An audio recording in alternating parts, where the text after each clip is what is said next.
What if I told you that over 2,500 years ago, there was a law so smart, so ahead of its time, that it could put today's anti-corruption systems to shame? No, this isn't from Rome or Greece. It's from ancient India, and it was written by a man named Chanakya. Chanakya, also known as Kautilya, wasn't just a philosopher. He was a political strategist, economist, and the brain behind the rise of Emperor Chandragupta Maurya, founder of the Mauryan Empire. But what made Chanakya stand out wasn't just military tactics or statecraft. It was how seriously he took corruption. In his book, The Arthashastra, he outlined one of the oldest, and most detailed, anti-corruption frameworks in the world. He knew that power, money, and opportunity were a dangerous mix.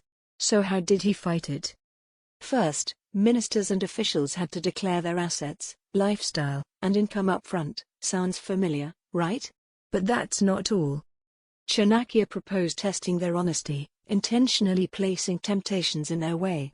Think of it as controlled sting operations, thousands of years before the term even existed.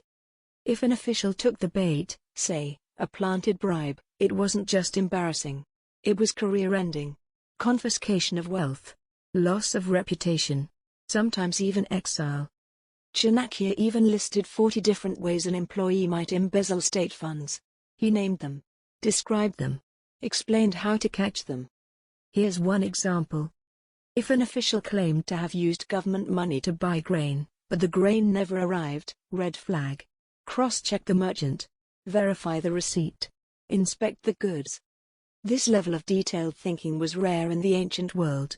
And sadly, still rare in some places today. What's wild is that Chanakya didn't just write this down. He had it implemented. And guess who watched all of this from a distance? The Greeks, who had just seen Alexander the Great retreat from India. While the West admired philosophical ideals, India was already enforcing governance accountability. Some historians even argue that this tight administration was why the Mauryan Empire became one of the largest and most efficient in history. Now fast forward to today, we have audit offices, whistleblower protection, and ethics boards. But do we have a Chanakya? We like to think modern systems are more advanced. But sometimes, the smartest ideas are the ones buried in ancient texts. So next time you hear someone say old history doesn't matter, remind them.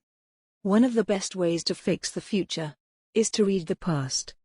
This is the Tales of Then. Subscribe for more true stories that still matter.